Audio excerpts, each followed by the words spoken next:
I think we want to dive into the hand history portion. We've got two hands that Nick's going to go over for you guys. Sure. So very excited for that. Ryan, you want to pull them up? I'm working on it. Yeah, we picked one good result and one bad result. Nick, can you see this all right? Oh man, I could barely see it, but I know that by the hand I have there, 7-8 hearts. So yeah. Okay. Awesome. Yeah. And I mean, the card should be big enough and we'll talk through the action. So everything should be all right. I'm on my phone and I'm old, but I got it. You're all good. All right. So here we are. Well, this is the hand with Patrick. So action folds to Patrick on the button. This is the 50-50 with a $50 big blind ante. So this isn't a true $100 big blind. I don't know why it puts it in that. It's in there as an ante, but it pops up on you. But that's all right. All right. Neither here nor there. Folds to Patrick on the button, and he opens to 400. Folds to you in the big blind with 7-8 of hearts, and you complete. Just a question here. Are you ever 3-betting 7-8 of hearts? Or Absolutely. Yeah. Especially from a button raise, and especially from a guy that just lost $40,000 pot to Andy, who got felted 5 minutes before. So no doubt I am, but in this case, I chose to flat it.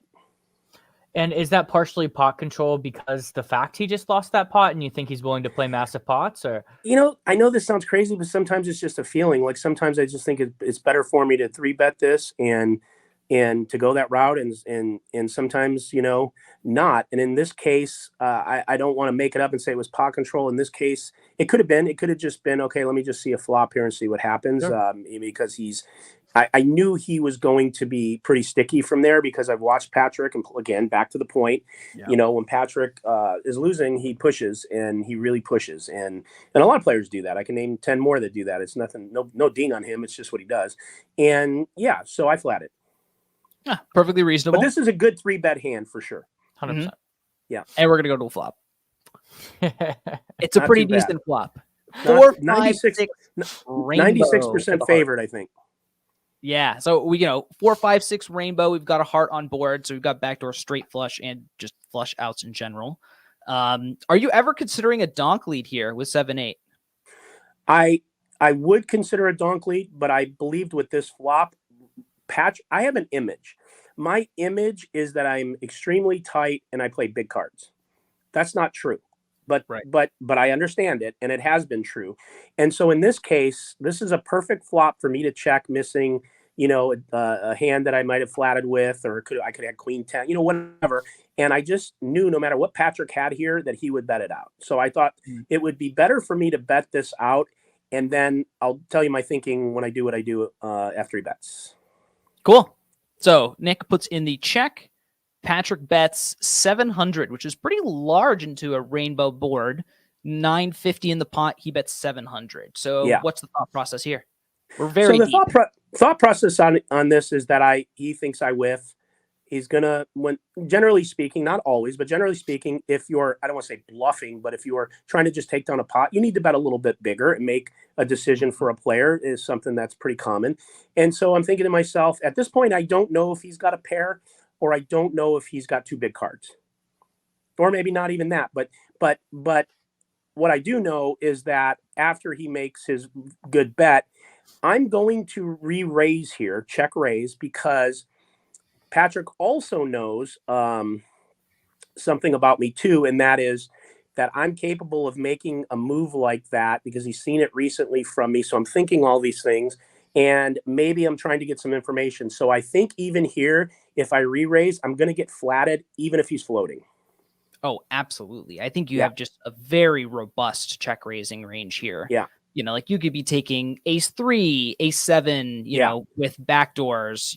There's just a bunch of different hands, 6, 7, 3, 4. I mean, 6, 5. Like you could just have so many things here that would opt to check raise that. Yeah, I totally agree. He's going to be floating you really wide. So you put in the check raise, sizing. I do. I think I made it 2,100 if I remember right.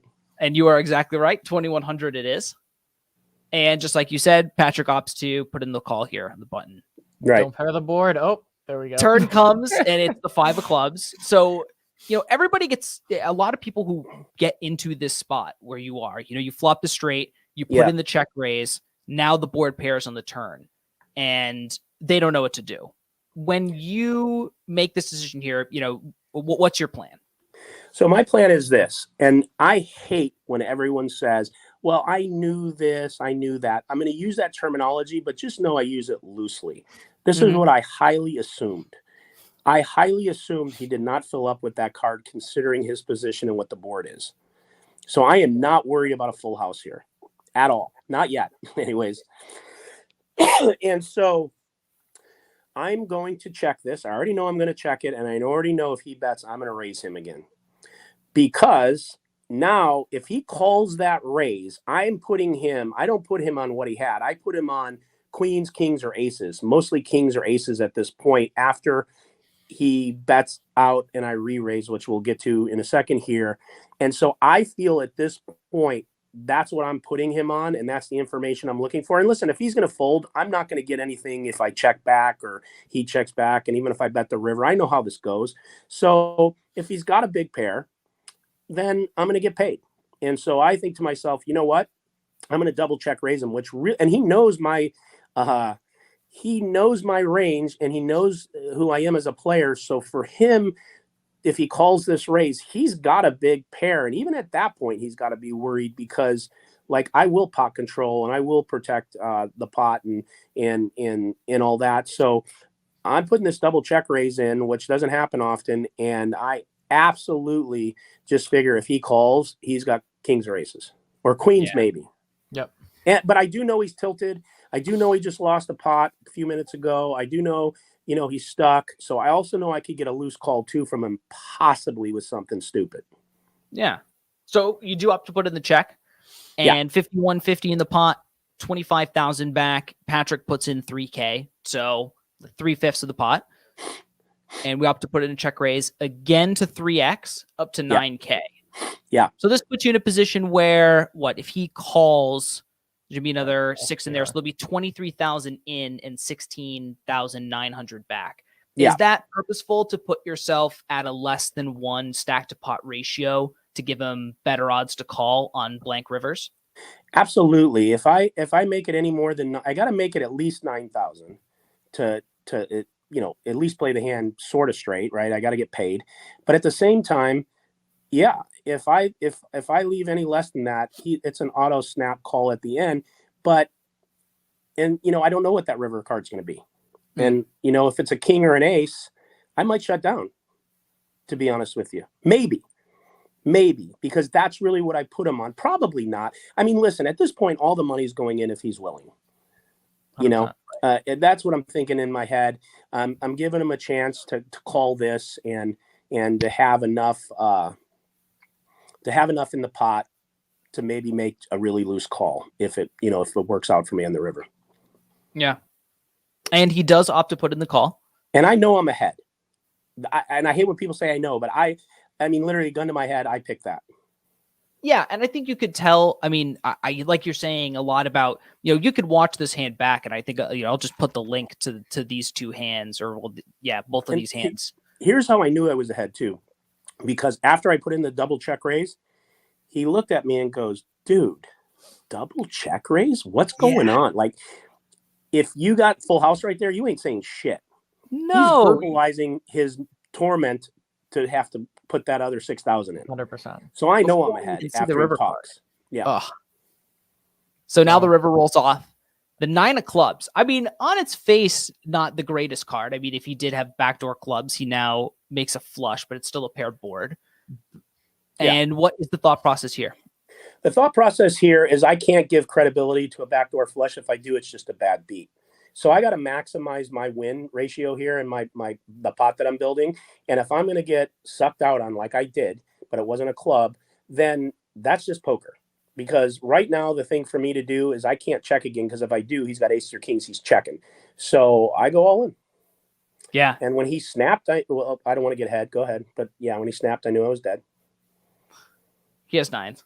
which is I just mean, the absolutely sickest. disgusting. I jumped. Listen, I normally don't do this. I jumped out of my seat You could swear. and just went, you got to be shitting me. Like, I mean, and I didn't want to. Here's the thing, I didn't want to play that day, but we were short, and I had to.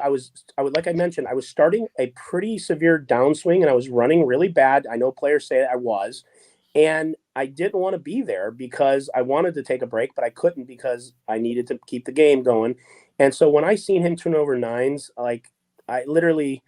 I have two eyes. I was considering pulling one of them out so they'd still have one. Okay. Oh, So, disgusting. yeah, but that's the worst poker. part.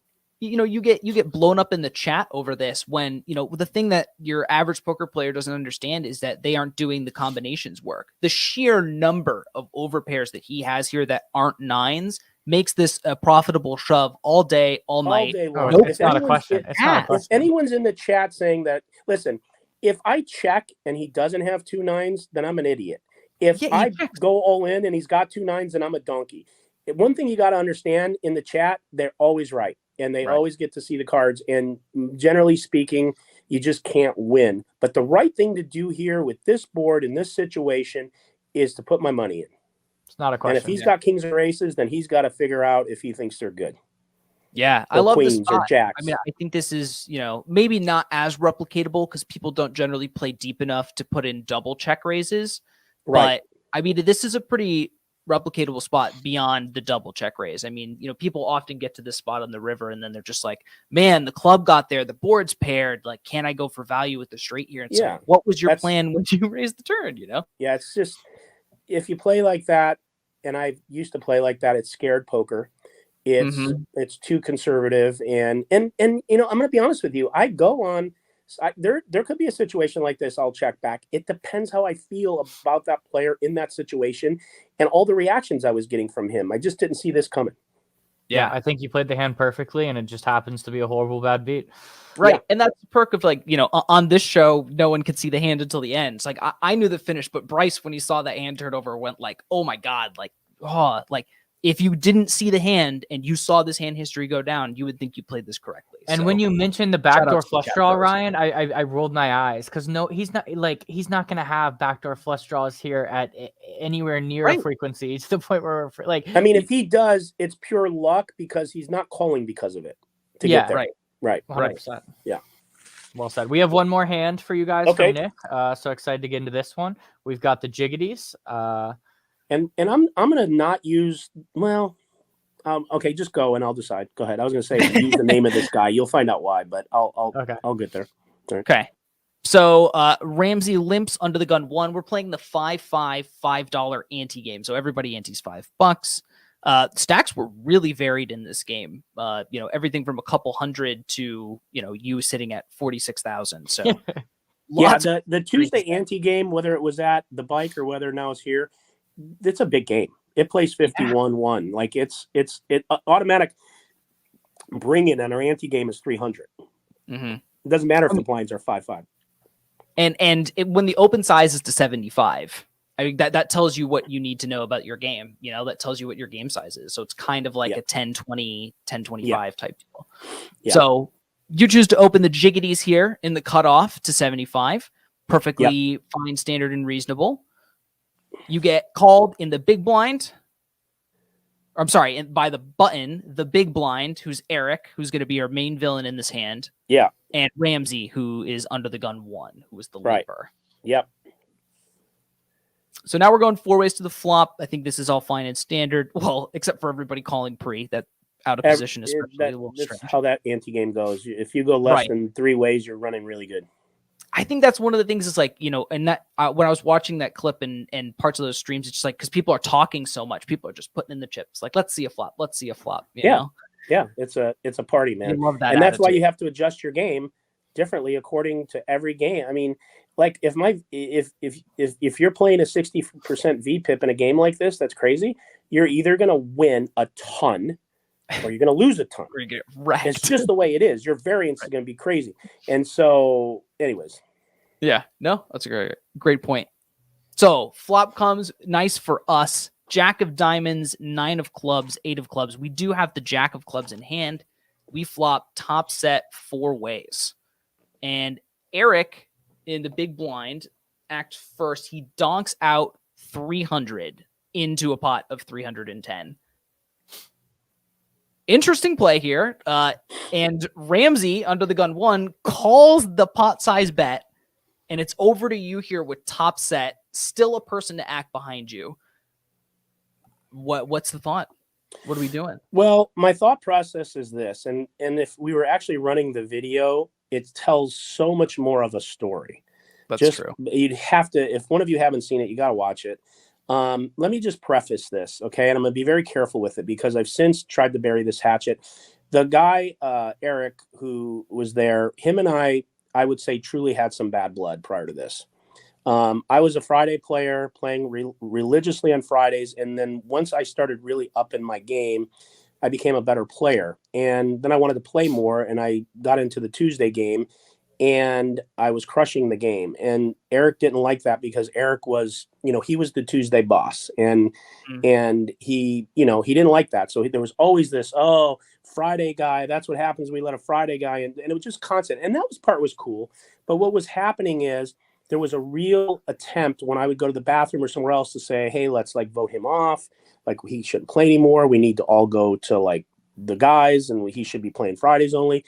And so a lot of people that are my friends that got back to me, even some of the dealers told me, it was like, dude, this, and so it was two-faced. And then he would start this thing he didn't like cops. And I can accept that. I know most people don't. And so whatever, but it just got to the point to where it became nasty. And him and I became nasty. And I tried to pull him aside with Ryan and to patch it up. He was unreasonable.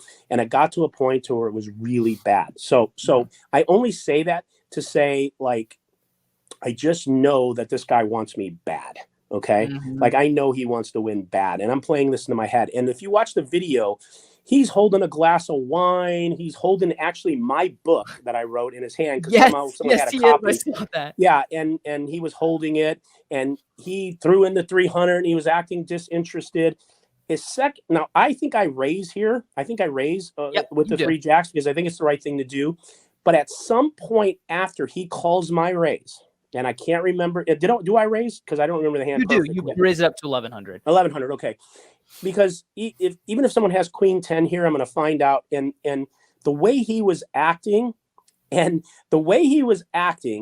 so disinterested in the hand and so pretending to be drunk and pretending, you could tell he was in the hand.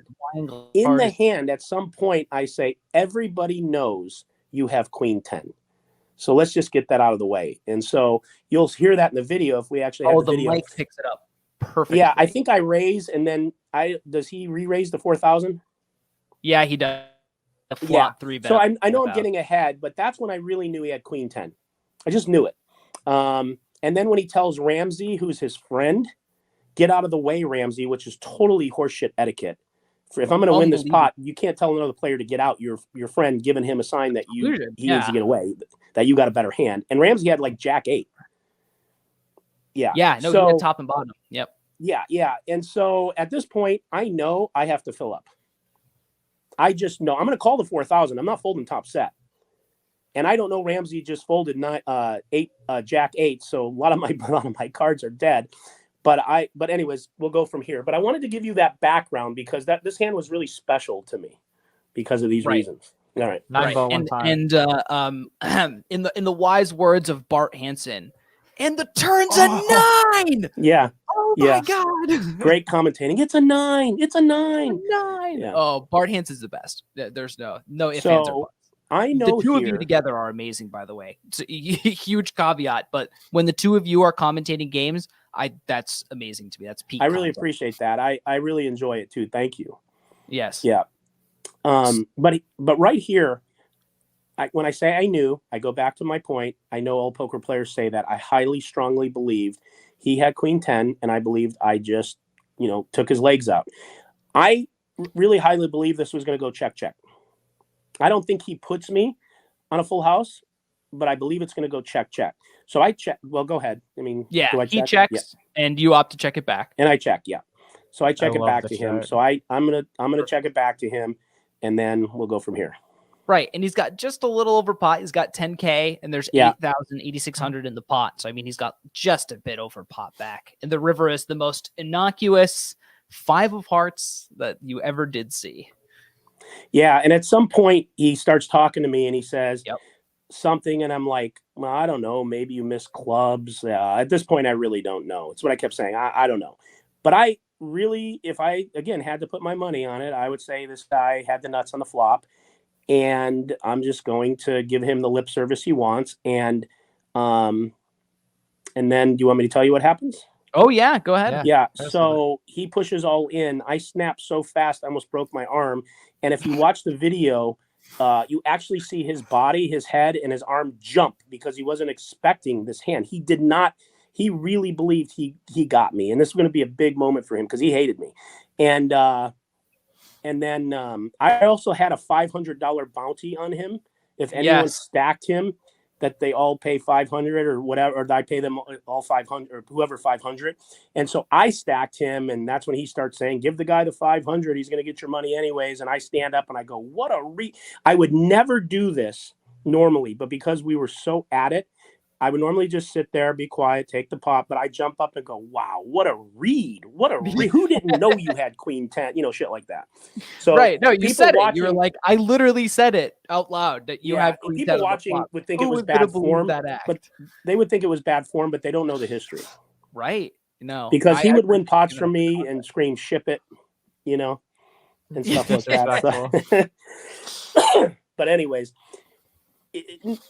as far as he goes, we got really nasty, and I've even extended an olive branch through Ramsey recently just to say, hey, look, man, because he went on social media a few months back. I went back on. I just don't want any of that shit anymore, So I just, no bad blood. That's in the past for me, rear view. If he ever wants to play on the stream, if he behaves, he can come play. Awesome. Well, that's good. Behaves to a degree. He's Eric. Just leave me alone. With your mouth. There you go. That's what's important. Just pretend like I don't exist, and you're good. There you go. Yeah. Well, thank you so much for coming on today, Nick. We really appreciate you. We really appreciate this interview, and we will continue to watch The Hustler and continue to watch you on stream and support you. And thank you so much again. This was a great interview, and appreciate your analysis on the hands. I appreciate it, guys. You guys do a good job, and I'll be contacting you so I can figure out how to get a link to this because I'm not good with technology. You can help me out. Oh, we'll absolutely get you. Anytime you got some questions, let me know. Absolutely. We'll do. Appreciate you, Nick. You have a good one. All right. Peace. NV out.